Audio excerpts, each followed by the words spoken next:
Hey, what's going on, guys? I'm here with a final on my Datsun 510. It's a Revell kit. This is a old kit. It's originally was released in 1973 from Revell. Came it really originally came out as a race car and a street version. And in 2002, Revell re-released it as part of the Tuner series in 2002. So that's the kit that I got, the repop.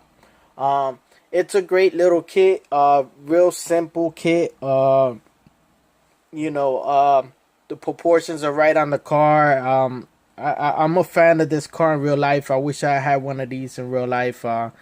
They look like a ton of fun to drive, these little cars, and always loved this body style. So yeah, basically I kept this one as a street car. This one right here, this is a special build for me because this is the first kit that I bought when I got back into model car building.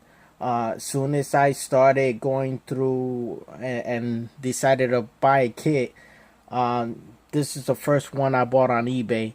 So it was my first purchase. So it serves a special place in my model building because, like I said, it's my first kit. So I bought it about 6 years ago, and part of a few models that I bought, and so I feel it's important that I kept this one and actually finished it. So I'm very happy with how it came out. My vision for this car was just always to have a clean street car, and I feel I accomplished that. I basically made a few changes, added a few things. Being that it's a real simple kit, I added more stuff to it. And it's been on and off with this car, with this build, as far as me working on it. I started with the kit probably in 2012, mocking stuff up and whatnot.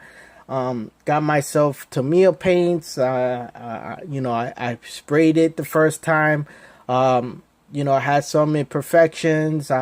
I resanded and repainted, and it was all learning curves for me to get back in it. So it was with me getting back into it and getting on the forums. I kept putting this one aside because I either entered a build off in the forum or whatnot, so I will put this one aside and get back to it.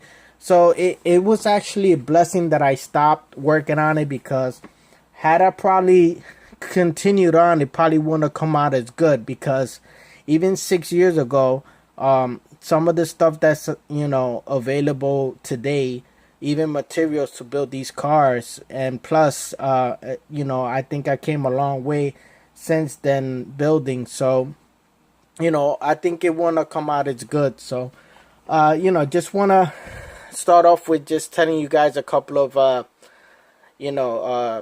things I did outside.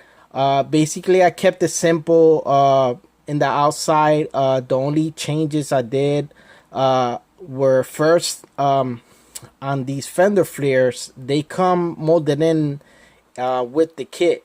But the front one, for some reason, it ended up high here. So I ended up, putting styrene, putting putty, the old putty that they used to sell. I used the Squadron one, so I used that to reshape the flares to make them as thick as the back ones, and I felt they hug the front wheel a little better. I just felt it looked better. As far as the front chin, they had two square holes here, to vent the car. I filled those in with styrene, and I felt it looked better as a complete spoiler without holes. Um, the uh, the wipers on this car, I've never been a fan of kits with wipers molded on. So what I did was, these are from the parts kits, parts box.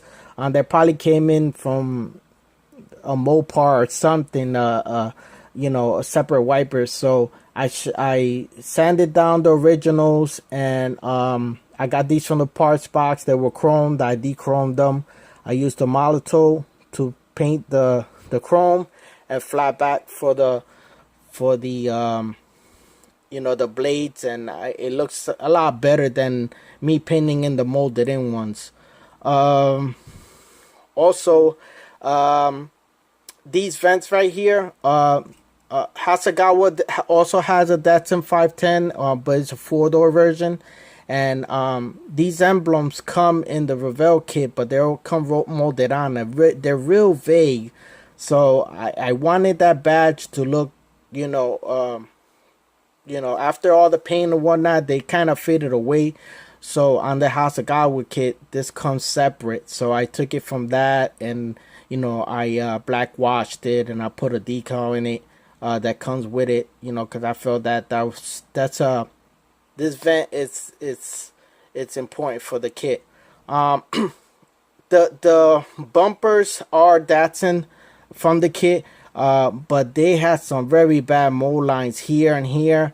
So I stripped the chrome and cleaned them up real good, and then I sprayed them with the Molotov pen with the chrome. I just put it on my my airbrush. I used the refill, and I sprayed it. First time spraying that. So there's a lot of first timers I did on this car. So that's another reason why it's special to me.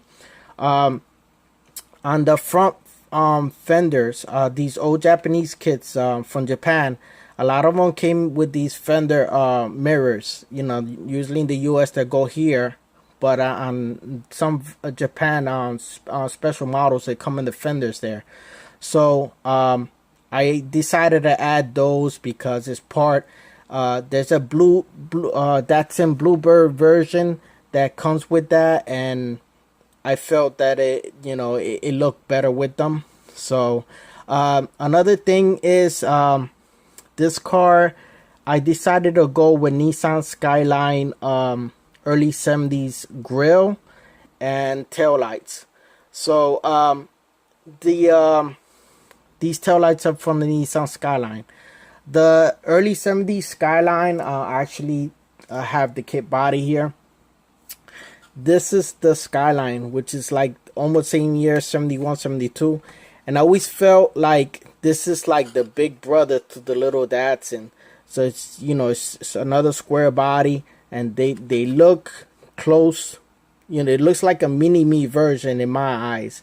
So I felt that it would be cool to add that grill to the Datsun 510, and I did that.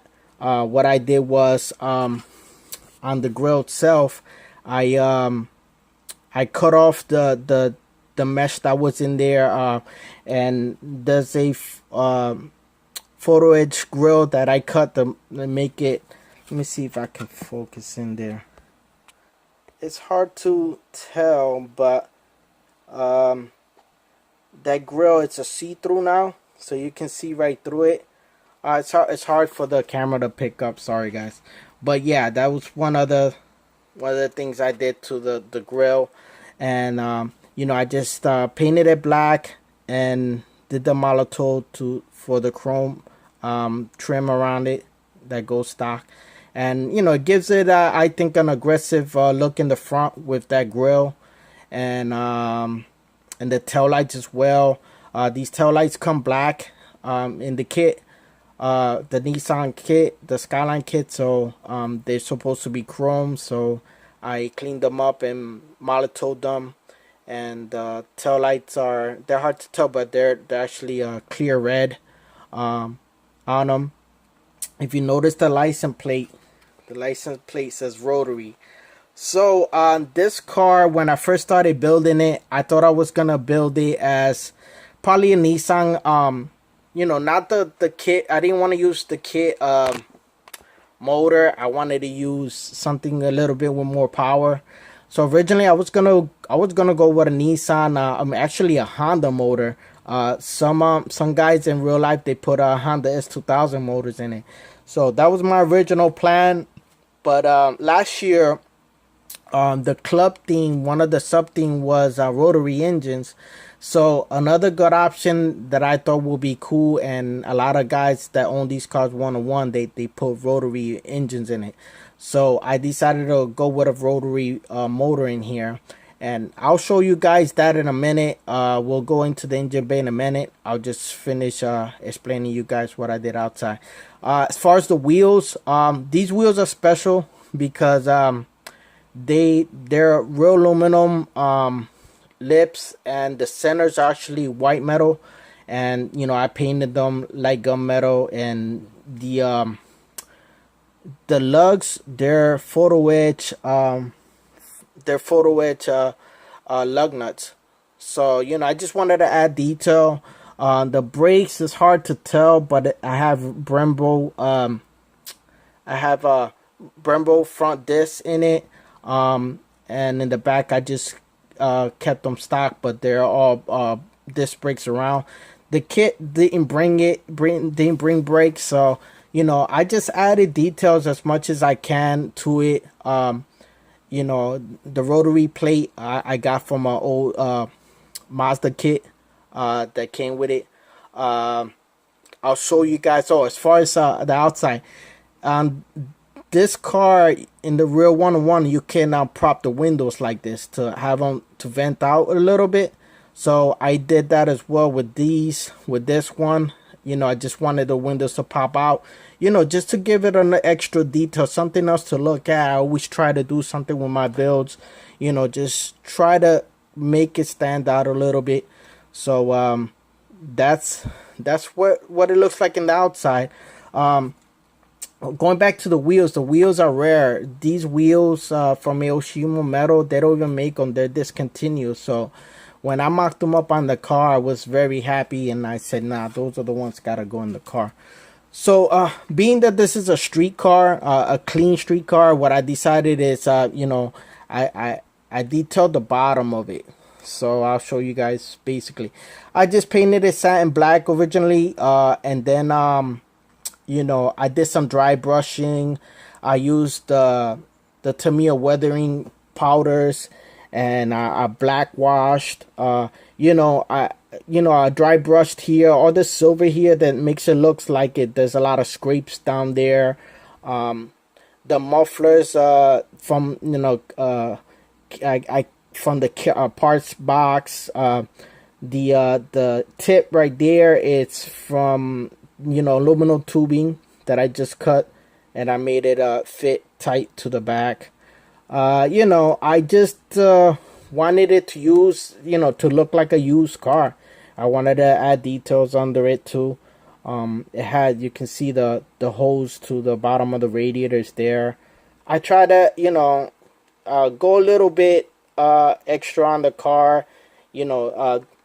The exhaust is scratch built, the header scratch built.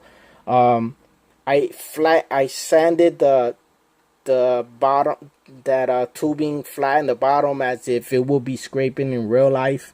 One of my cars that I drive has a flat bottom just like that, so I just used that same idea, black washed it with the brown Tamiya, and then used the weathering powders. So I wanted it to look like it's a used car. It's daily driven. I actually, if you see, I added a decal that I got. I'm sorry, let me focus in. I don't know, maybe you can see it, and I'm sorry, it says daily driven.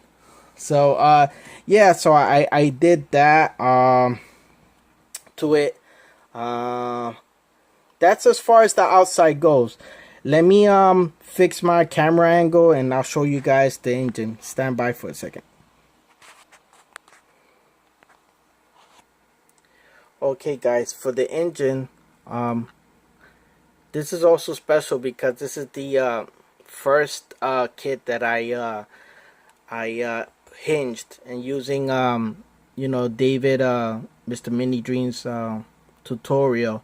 Thanks a lot, Mini, for showing us how to do that. So that's my my first hinge job. I'm still gotta practice on that, but I'm pretty happy how this one came out. So this is a rotary engine that will come in the Revell Mazda kit. So it's fully detailed. I didn't want to rush this for the show last year, so I decided it's not gonna make the show last year. But lo and behold, this year is a Datsun theme, so I was able to finish it in time for our show this year in September, which is Nissan Datsun theme, guys. If you guys are interested, you guys want to send a build, more than happy to display it at our diorama. But more on that. I'll show you guys more on the show. But yeah, basically, as far as here, these shock towers here, they will come in just molded with all covered here. I drilled those out. I made it look, from reference pics that I have from Datsun's. This will be a camber plate, and I put bolt detail. This detail, bolt detail, that's from photo etch bolt detail from ProTech. Yeah, ProTech. And in here you have the master cylinder. It's a resin one that I have from the parts box. It's hard to tell, but I actually have the plumbing on it. Here's an aftermarket distributor, and on these rotaries they have 6 plug wires, 4 that go into the rotary motor and 2 to go to separate coils. These coils, I believe, are aluminum, turned aluminum from Parts by Part. I made a bracket to let it, for them to hang there. And, I just basically use reference pictures from what I had from the internet. Right back there is a Fram oil filter. I painted the Fram color, the orange with the black top. And I actually found a Fram decal in the decal box. This is a turned aluminum oil cap. It could be VCG resins, I'm not sure. This is a alternator from a Mopar. I think it's from Parts Kit. I think it's a Mobius kit, or it could be the Revell Dart. The alternator that comes with the Revell lacks any detail. So I saw this, so I believe it's from the Dart kit, and it looks just like it would on the rotary motor. So I modded to chrome dead, black washed it. If you can tell, I got aluminum pulleys on it. That was fun to do, aluminum pulleys. And this is the belts I did. They're rubber belts. I think they're from Parts by Park, I believe. These are braided lines and real copper fittings that I actually painted black. And I'm sorry, the radiator hoses are from ProTech as well. Over here in the carburetor, it's aftermarket. It's from Replicas and Miniatures. So I used their carburetor. I detailed it, black washed it, picked out some gold pieces on it that goes in the real one-to-one. These are aftermarket turned velocity stacks, and the inside they're copper tubing, brass tubing for the Venturis. On the side of it here, you'll see I scratch built back here. It's a fuel pressure regulator that I scratch built. Let's see if you can see that. yeah, back here is a fuel pressure regulator that scratch built, and then I use fittings and braided wire from Protec to connect to the carburetor. Yeah, the battery is aftermarket from Scale Life. Let's see if I can focus. Sorry, guys. So that's the battery. It's wired. Um, the the back, the if you can see the radiator, that's a parts box radiator with two electric fans. In the middle of it is a VCG resins radiator cap, aluminum. So I spend quite a lot of time in that engine bay. I wanted the engine to be special. But basically, like I said, it was a lot to say, guys. Sorry, and I'm making this video long. But like I said, it's a special build for me. Let's see if we can get this so you can get another clue. Sorry for the shaking, guys. I'm just trying a new tripod and stuff like that. But yeah, guys, this is the Datsun. Like I said, I'm real happy with it. It's one of my favorite builds now, and I'll be bringing it to the shows. It'll be in the diorama Datsun Nissan Datsun theme, which I'll show you guys again. It's on September 29th this year on a Saturday, and any information you can contact me on that email there. And yeah, it'd be nice in Wayne, New Jersey. If you guys can make it out, it'd be fun. So yeah, guys, so that's basically the Datsun. I'll finish, I'll do some slideshows on the build progress, and I hope you guys like it. And stay tuned for another video coming up soon. I'll do another shop update video. So again, I'll just let it go around so you guys can see it again. And thanks for watching. Like I said, I'm sorry for the shaking. I'm just trying something new here. But yeah, that's my Datsun, guys. I hope you enjoyed it, and you guys have a good one. Take care.